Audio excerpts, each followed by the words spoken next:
Hey guys, today we're going to talk about the SW271C by BenQ. This is an amazing 4K display aimed towards photographers, and I'm going to tell you everything about it right after the intro.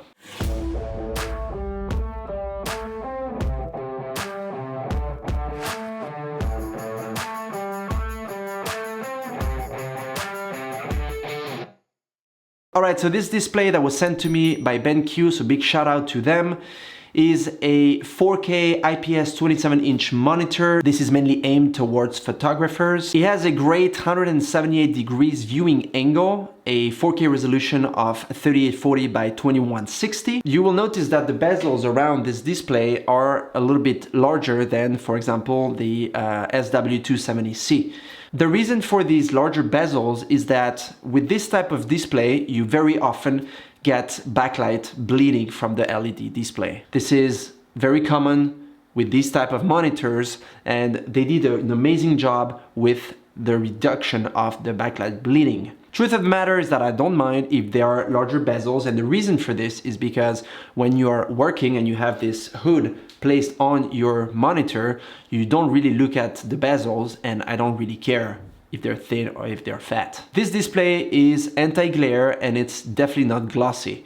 This is obviously for professional reasons because glossy displays are great, and while they look amazing when you look at them in a store or even on your desk, it looks very hip, very modern, very great and everything. But when I use my MacBook Pro or an iMac, I can see myself in the reflection, and very often what I had to do is to close all the blinds, turn off all the lights, and edit as dark as possible so that I see only the monitor and I don't see myself or other lights reflected on the display itself. So my first reaction when I plugged this monitor to my MacBook Pro, which is down here, was that it looks absolutely dull. It was a little bit of a shocker, but it looks more like a paper printed image rather than a display. And the reason for this is that you have less saturation from the get-go because these monitors get calibrated at the factory level. The colors that you see are way more true to real life than the ones you see in other displays. Therefore, it has been a shocker for me to see how the colors look dull and not as vibrant as I thought and imagined that they looked. And I tested a lot of photos that I previously edited with my Mac or with other computers, and they look absolutely strange because they're not as saturated and as gorgeous as I thought they would. So this looks natural and looks as an image should look. It has 300 nits of brightness, which is plenty for what I need. The native contrast is 1000:1. It can display 1.07 billion colors. It has a refresh rate of 60 Hz, and it has 163 pixels per inch. This monitor has a hardware calibration system, which means that you have a little chip inside the monitor that allows you to calibrate it directly on the monitor. So you don't have to go through the software of your computer to save the calibration data. I personally use the Data Color Spider X to calibrate my monitor, but you can use, and it supports the X-Rite Display Pro, the Pro 2, the Studio, the Color Monkey Photo, the Data Color Spider 4, and the Spider 5, as well as obviously the Spider X. These are the different calibration tools you can use with this hardware calibrated monitor, and they work great. One of the cool features about hardware calibration, like this monitor does, is the fact that you can use any other computer. You just have to plug it in and you will have the same colors that you had on your previous computer. When you first get your monitor, you will have a factory calibration report. This report shows you the fact that it was individually calibrated at factory level. That is amazing because it shows you that your monitor has been specifically calibrated so it looks good as soon as you receive it. And you can start using it that way. I personally calibrated it with my Spider X right away, but you could absolutely use it for a while with the factory calibration. Now, in order to calibrate this monitor using a third-party calibration tool, you will need the program software called Palette Master Element. This is a software made by BenQ. It is free and you can download it for both Mac and PC. This monitor, like all the professional series monitors from BenQ, uses the AQ color technology, which is basically a technology that BenQ has developed, and it's used to deliver accurate color on professional monitors. The purpose of this is colors you can trust, like BenQ says. And that means that the colors you will see is the colors you will get as much as possible, because we're trying to get as close as possible to real life accurate colors. This monitor is Pantone validated and Kalman certified. Those are two benchmarks that basically mean this is a professional monitor and it has accurate colors. In terms of color spaces, you get 99% Adobe RGB, you get 90% P3 and 100% sRGB. This monitor has a 16-bit 3D lookup table, also known as LUT, and a precise delta E value, which is under 2, allowing for Adobe RGB and sRGB color spaces to render the truest view from the original image with accurate colors. This is basically yet another way for you to have the most precise color reproduction and to get the accurate colors that were actually on the scene when you took your photos. This monitor has what BenQ calls the color consistency technology. What that does is that you get the same consistency across monitors when you're using 2 or more, which allows you to have the same colors. Another thing that I did notice with BenQ is the fact that they divided the monitor into sections like this, so that every section gets calibrated, and that way you get even lighting across the IPS panel. That is great because some monitors have differences or bleeding around the edges of the monitor. This one does not. It is actually very uniform. Another great feature with this monitor line from BenQ is a software called Paper Color Sync. The purpose of this software is to print your images and to preview how they're gonna look on your monitor. Now, the way it works is very simple. You open the software, it will ask you to select the photo that you wanna print, so that's the first step. You then select the printer. There's a short choice of printers, very specific ones. I think there's 4 of them.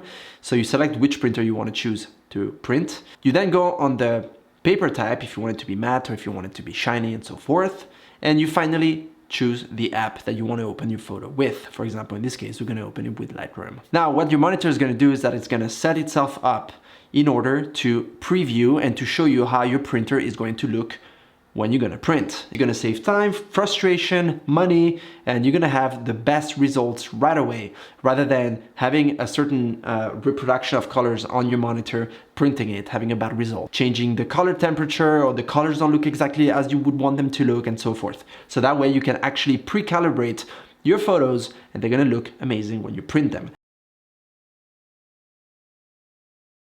In terms of connections, you have everything you need. There are 2 HDMI ports, 1 display port, 2 USB 3 downstream for mouse, keyboard, for example, 1 USB 3 upstream, 1 USB-C for video, audio, data transmission, and 60-watt power supply, which is great, by the way, because you can plug this into your Mac and it's going to charge it. Now, I use a 2020 16-inch Mac, and when this guy goes into power saving mode, it sometimes stops charging my Mac. So what I personally do is I keep my Mac plugged with the Apple charger.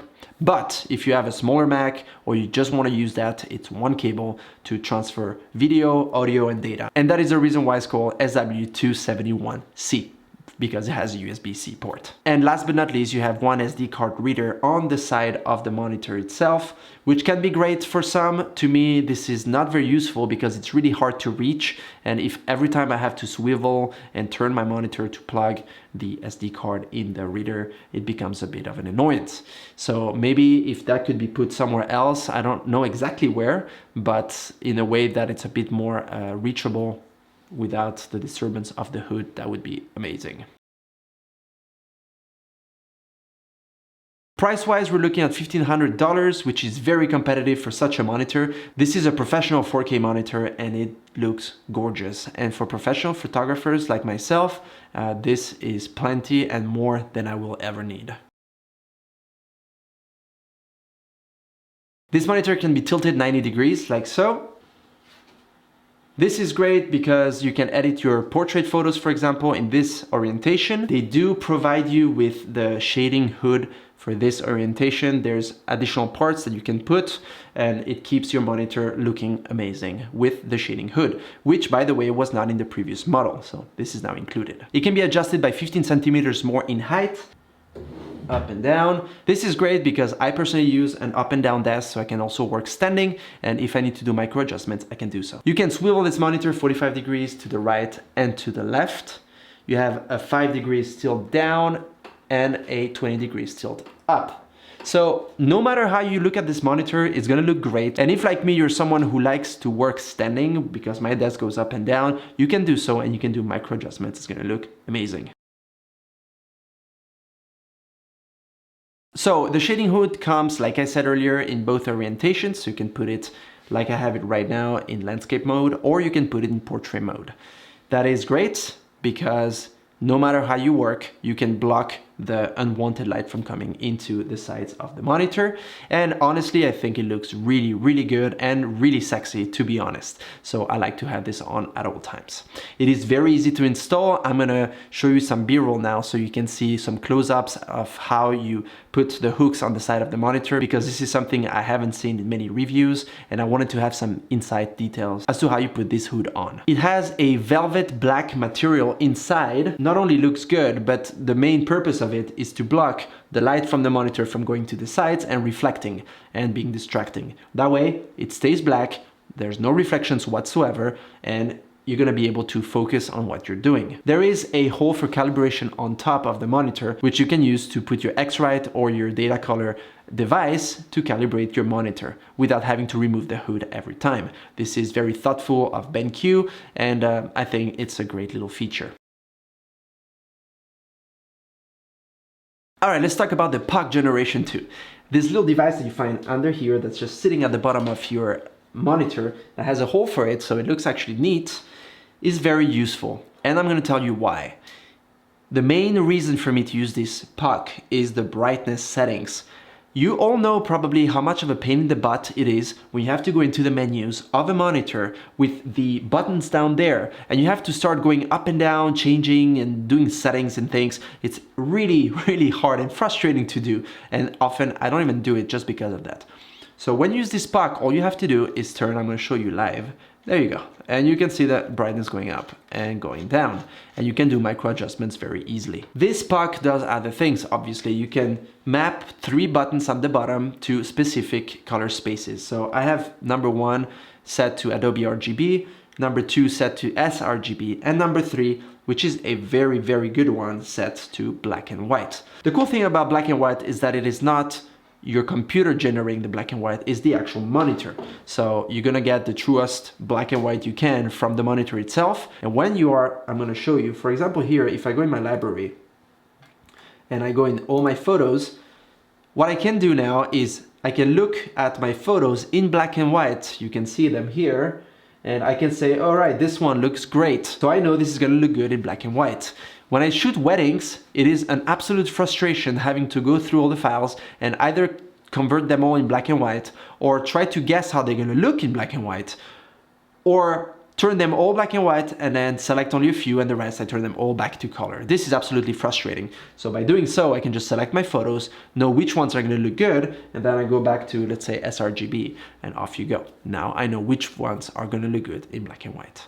So those are little functions that this puck does that will change the way you use your monitor. There are a lot of color spaces that you can assign to these buttons on the puck and that you can use with this monitor, such as Adobe RGB, sRGB, Rec 709, DCI-P3, Display P3, MBook, Black and White, HDR, Calibration 1, Calibration 2, Calibration 3, Custom, and Paper Color Sync. Those color spaces, such as Paper Color Sync is the one that you use when you want to preview how your photos are going to look when you print them, are great. There's, for example, the MBook that I mentioned. That one will show you how a Mac will look. So if someone that you know is going to use a Mac, one of your clients or whatever, and you want to see how they're going to see your photo, you can select that color space and it's going to show you how it's going to be displayed on a native Mac display.